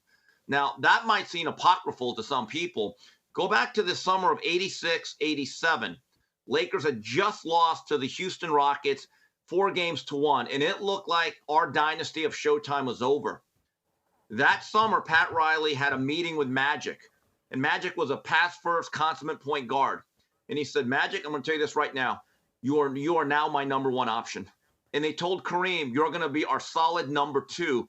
And to the credit of both players, they accepted that role, and it reignited the back end of that team of the 80s. And Jason, I looked it up last night. Magic Johnson went from about 18 points a game the previous year to almost scoring 24 in season 7 or 8. That is highly, highly impressive. And Magic became an offensive scorer that just also happened to be the best point guard. So yes, absolutely, Bird Magic, in my view, would be placed over LeBron James. I want to move on, Steve, to Demeco Ryans and Aziz Al-Shaair. Aziz has been suspended 3 games for his hit on Trevor Lawrence. Aziz put out a statement to the rest of the people let me read this again because he's written this wrong. To the rest of the people who I've been called every single name in the book, from reporters with their hands ready for a story to find their villain, to racist and Islamophobic fans and people you don't know my heart nor my character, which I don't need to prove to any of you. Kind of defiant there, but he got a 3-game suspension. And Demeco Ryans, the head coach of the Houston Texans, went on camera and defended his linebacker. Let's play Demeco Ryans' defense of Aziz Al-Shaair. We stand behind Aziz and everything, that came from that. Of course, he unfortunately hit on the quarterback. But it's twofold, right? I mean, a lot of the quarterbacks in this day and age, they try to take advantage of the rule where they slide late and they try to get an extra yard. And now you're a defender, a lot of onus is on the defender, right? Whether it's on the sideline or where it's on the quarterback, you don't know what a guy's thinking. You don't know if a guy's standing up and he's continuing to run. You don't know. And then you get a late slide and you hit the guy. Unfortunate that Trevor got hurt. We hope Trevor is okay, but it's also, if we're sliding, we have to get down. If we're getting out of bounds, we get out of bounds, and that rule is there to protect the quarterbacks, and we want our quarterbacks to be safe in the league, so we just have to be safe. If we're sliding, make sure we're keeping our heads down. So, and the entire thing is, Aziz hits the guy, but their sideline overreacts, and it turns into a melee. It wasn't our guys, it's their team overreacted, pushed our guy, dragging our guy to the sideline, so that's uncalled for on that side. We have to be better on the sidelines as well with both teams. Steve, do you have a problem with Aziz or Demeco Ryans and how they responded to this? Well, with not knowing the interactions that Aziz got,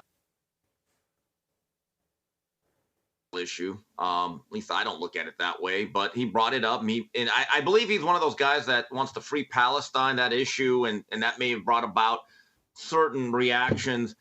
But I like what Demeco Ryans says. I think he's being very honest here. I mean, what if that was a playoff game, Jason? It's 20-20, 4th and 3, 2 minutes to go. Your season's on the line, and you're just going to let a quarterback just waltz and prance past the first down and then decide to slide. This rule is incredibly unfair. And Jason, when I watch that hit, the optics aren't great, but for years,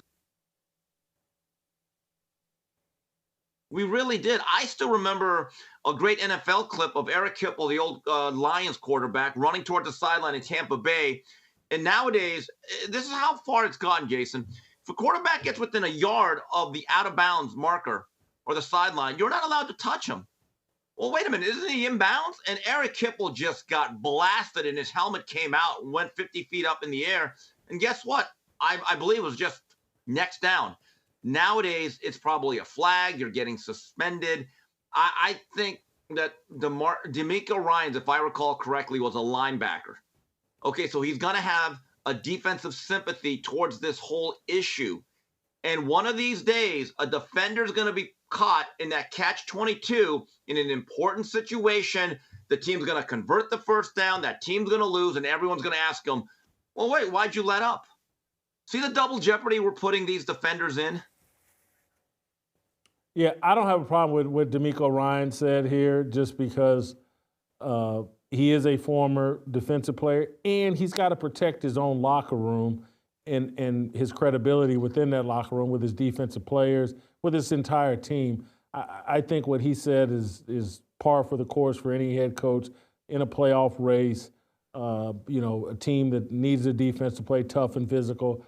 If I'm Aziz, I don't like his statement. I don't like the playing of the race card and calling it, people on Twitter said X, Y, and Z. None of that stuff really matters. It's not the real world. I would just ignore that. But he's a young kid. He's attached to the social media matrix and thinks all that is some sort of reflection of reality. Steve, finally, there was a terrific Monday Night Football game from a guy that I'm calling America's quarterback. It's Jameis Winston's journey is one of the most amazing things I've ever seen. He gets accused of rape while at Florida State. He stands on a table, I think, in a cafeteria and shouts something stupid. It's like a rap lyric about getting down with girls or something. It was stupid. Something about the back door. Then he steals the crab legs. And so you just think that there's no way this guy's reputation is ever going to be recovered fully. This guy's beloved. And last night, we got the whole Jameis Winston experience. Threw for nearly 500 yards, 4 touchdowns, 2 pick sixes, and another interception. Here, let's play a couple. Here's Jameis Winston preaching before the game. Let's play that. To get there. All right, Jameis, here we go. Blessed is the man who endures. Blessed is the man who endures. Today's going to be about enduring. Today's going to be about taking it to all 4 quarters, man. We can't come out and slacking. We can't come out and backing. We don't come out and fight. Come on. We got to come out and fight. Come on. Give it all we got. Come on. It comes from your heart. It got to come from your heart. I don't care if I don't know how. I came out of Brown, sit down, and multiply. Yeah! I came out of Brown, sit down, and multiply. Listen up, man. Come on, 4 quarters. I'm going to take it today, but come on. All right, let's try. Family on 3, family on me. 1, 2, 3, family. Steve, Jameis Winston is the perfect mix of Ray Lewis and Ryan Leaf. And you just don't know. He's better than Ryan Leaf. Come on, jeez. Well, I know. Ray Lewis is one of the greatest players of all time. That's what I'm saying. Ryan Leaf, he's part Ray Lewis. And then sometimes he throws all these interceptions. It's a wonderful mix, man. I mean, Steve, do you remember when I was on Pardon the Interruption and I compared Jameis Winston to Gomer Powell? Yeah, This was years ago. And I did this whole Gomer Powell. I can't believe now this is the same guy. He's likable. He's likable. He's the most likable player in sport. He really is. Anyway, your thoughts. Jason, well, we didn't even play his best clip afterwards. He said, I want the Lord to deliver me from pick sixes. I'm just like, his nickname needs to be FedEx. You know why?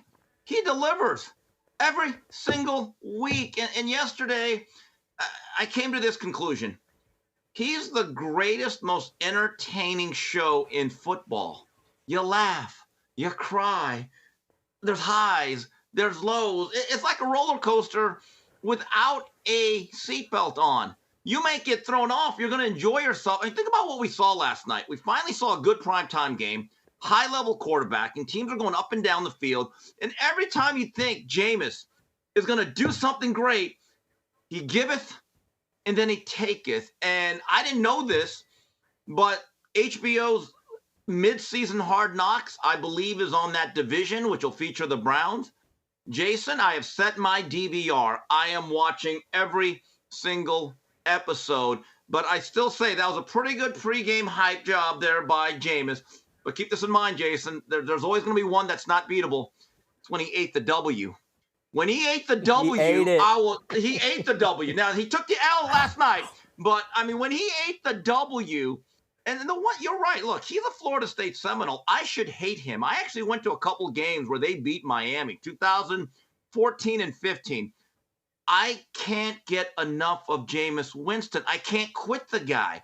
He's funny. He's inane. And then his pregame speeches, there's one where he did CBS where he gives a Bible verse where he's looking out. And then when he finishes, he looks right at the camera. The timing is impeccable. That's what the great ones do. That is Jameis Winston, the greatest show in the National Football League. Let's play shot number 6 of his prayers afterwards. Let's play that. I am a better player, but in times like this,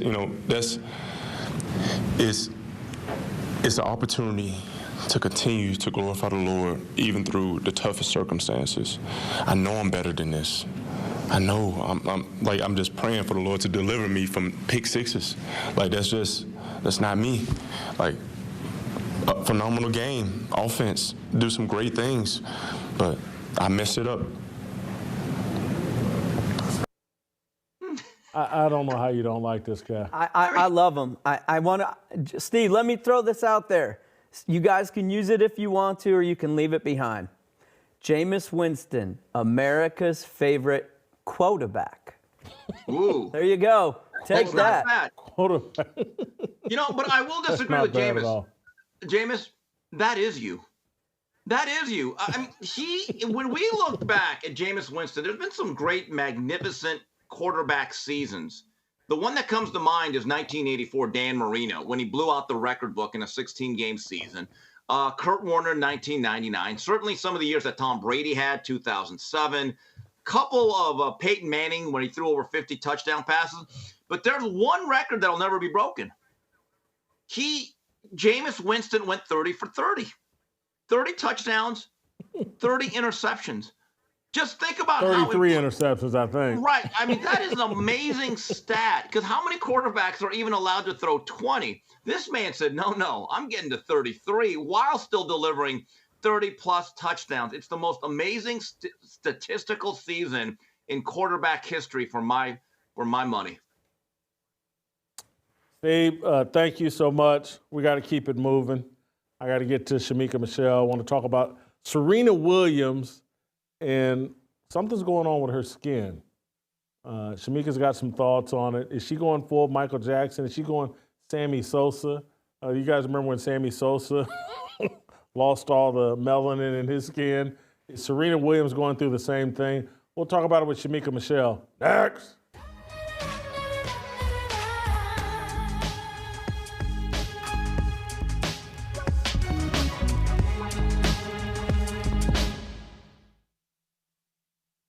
Welcome to Extra Fearless with Jason Whitlock.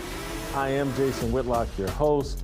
Oh my God, Lyndon Johnson, his thoughts are so disgusting. I can't believe you would engage with him. The celebration for being a slut have never been greater. Why do you choose Taylor Swift, and why do you pick up a role as, let me help my woman undress on stage in front of an audience? When I look at people like Sexy Red or Cardi B that we prop up, now I see that the white community as well is just as fried. It does look to me like he made some eye contact with her and then just decided, nah, let me move on. The BET Awards seems like a psyop at this point. It's just Democratic brainwashing. Get in there and fight for all the things. Steve, that's it for you. I'm done.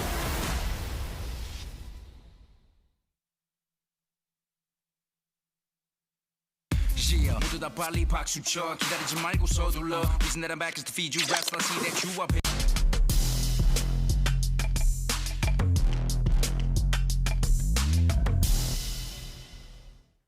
All right, welcome back.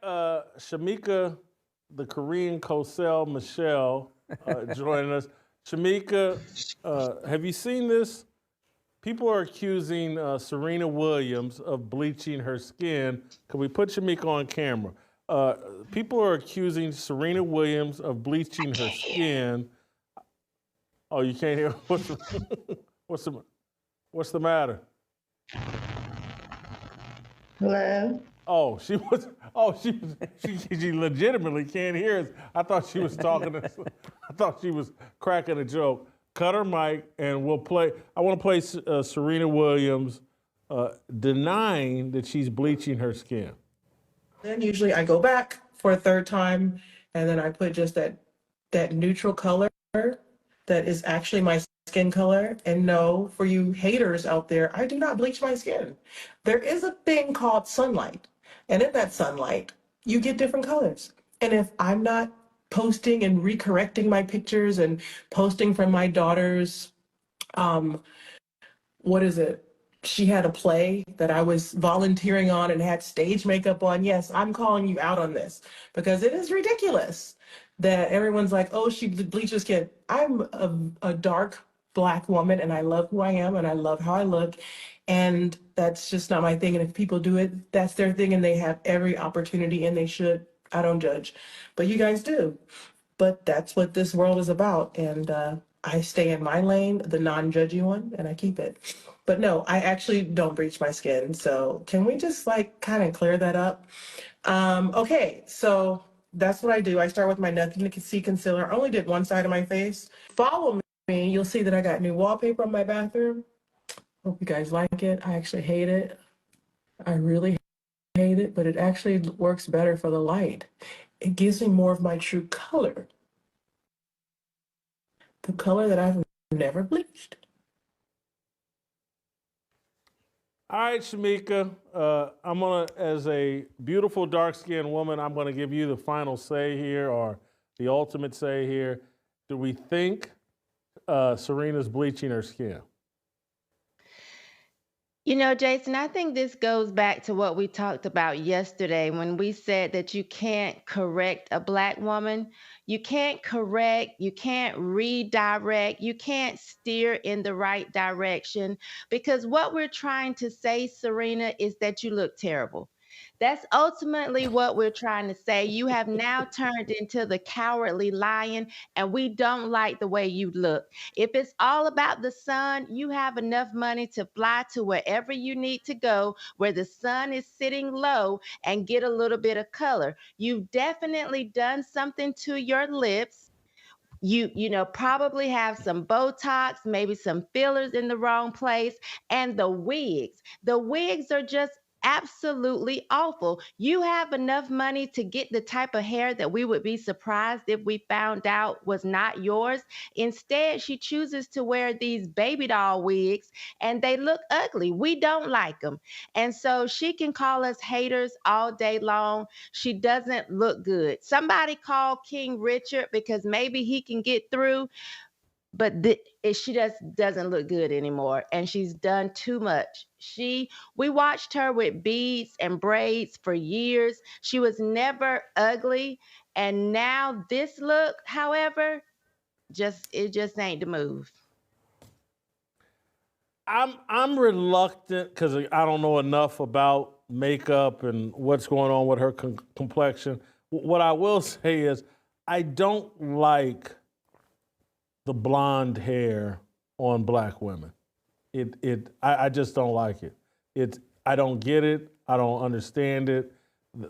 This fixation with playing with your hair like that she's doing, it just screams, hey, I'm not uncomfortable. I'm not comfortable with who I am. And she should be, because I think she is attractive, or used to be before she is clearly going for a look that's not her natural look. I absolutely agree. I mean, you know, this is the thing I keep saying. No one hates Black hair more than Black women. So we can keep saying things like, you know, oh, we have to meet a European standard of beauty. That was decades ago. That's not happening now. I put a a question out on Twitter asking any white business owners or upper management, do you tell Black women that they can't wear their natural hair? And the answer is just no. I've never been in a job where I've been told I could not wear my natural hair. These are the lies that Black women tell instead of saying, I hate myself. I'm uncomfortable. My hair, I feel like it's unmanageable. Say something, but instead they try and blame the white man, as they do for every other thing, that's the reason they don't wear their own hair. I don't even see Black men tearing Black women down with natural hair. They continue to say, we like it natural. You're fine natural. We don't like all this makeup. And yet Black women continue to come out looking like clowns. Serena looks like a clown. There's no nicer way to say that. And she has to have somebody close to her to tell her, Venus, speak up, because what your sister is doing to herself is unnecessary. Serena looked fine before. Now she doesn't. You ever follow this woman on X named Shemeka Soul? Sharika. Sharika. Is she real? Sharika. Oh, okay. Is she real? Yeah, well, she has me blocked. But yes, she is a real person.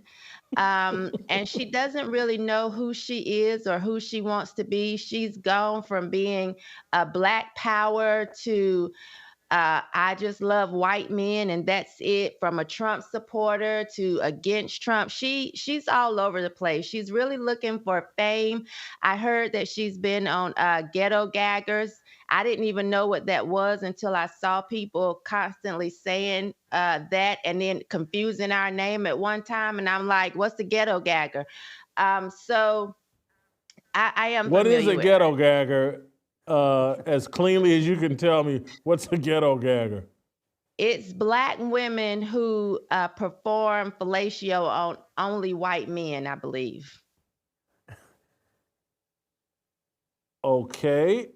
Kind of like a buckle bunny in the video. country versions. And they do it on video? Yes, I think it's a site or something, but yes.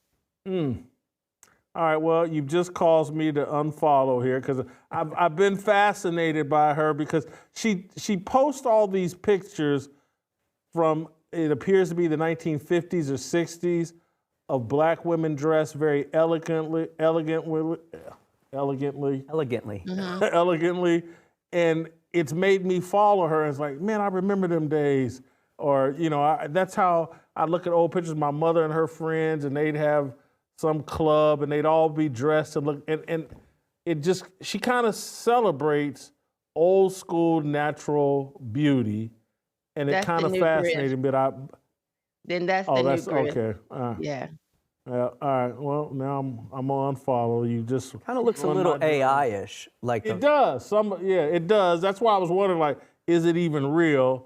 But anyway, when I think of Serena Williams and just all these women and what they're doing, trying to look beautiful, it's like, man, we didn't used to have to work this hard, did we? Because I just don't remember that. But anyway, let's move to the chat.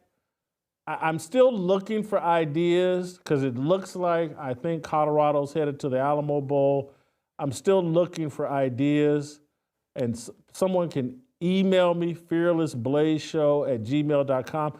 If you're some sort of Deion Sanders Colorado fan and wants to go to their bowl game, on me, I got to come up with some type of contest to figure out how I send a viewer or two to their bowl game. Email me a suggestion or hop in the chat over the next few days with suggestions. But anyway, Shemeka, what's popping in the chats today? So I'm going to start with the super chats, Jason, because I think we have 4 of them. Robert Lee sent us $20. Thank you. Jason, I was a teacher. I can say the schools that had a certain racial makeup are the worst schools in my city. I worked in the juvenile detention center. Now I work in CPS. I see the full circle of the madness. I think I know who he's talking about. and he's just talking about a certain demographic where the homes are destroyed, there's no two parents in the home, and the kids are out of control, and it's sad and it needs to be addressed. It's not a skin color deal, it's a worldview, it's a family, destruction of family deal. We have to address, we have to have the conversation.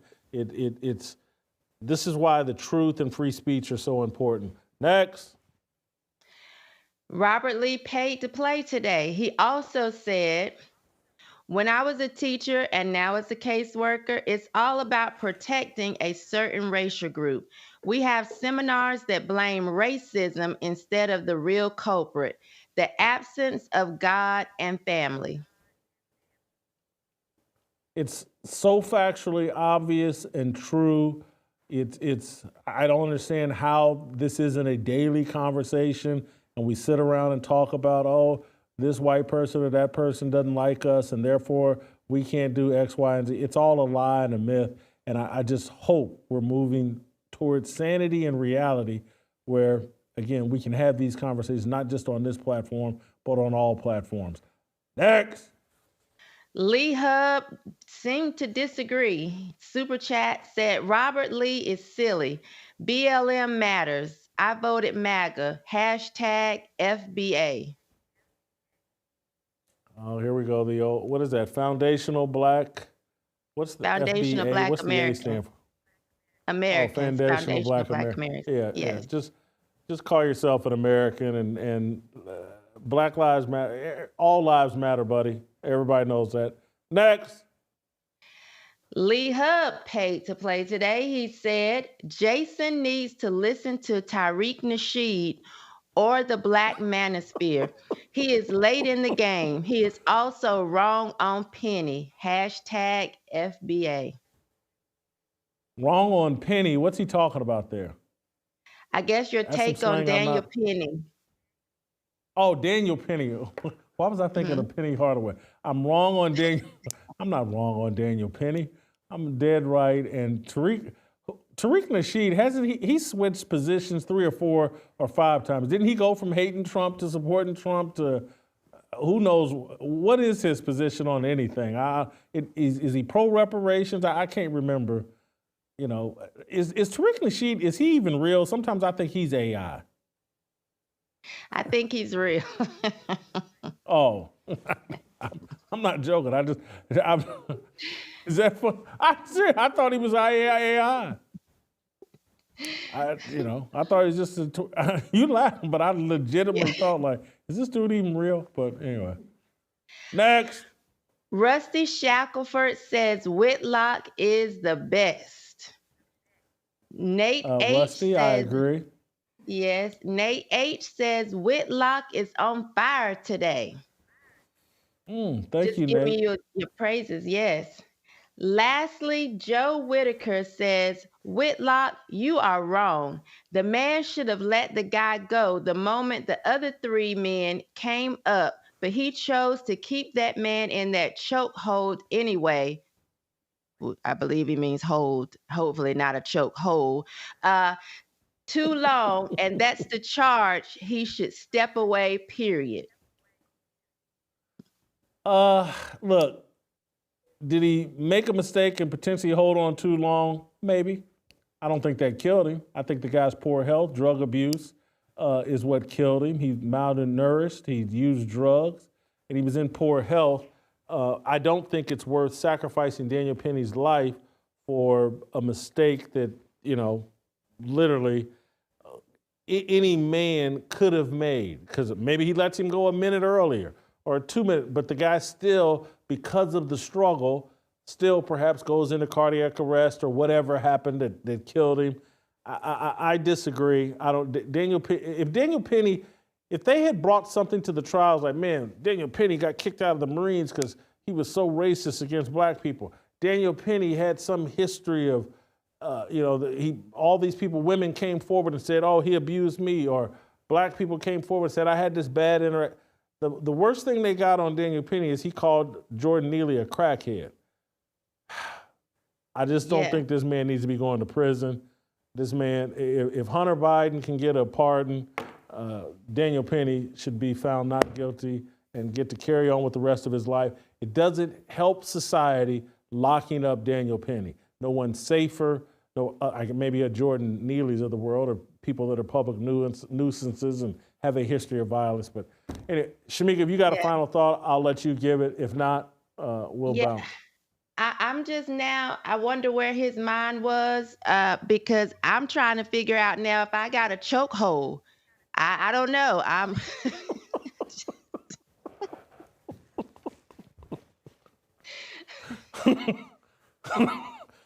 You almost provoked me into cracking a worse joke, but I'm not. I'm not going to. I told you I've been changed. I'm a God-fearing man. We're gonna go. Thank you, Shemeka. We'll play tomorrow. We'll see you tomorrow.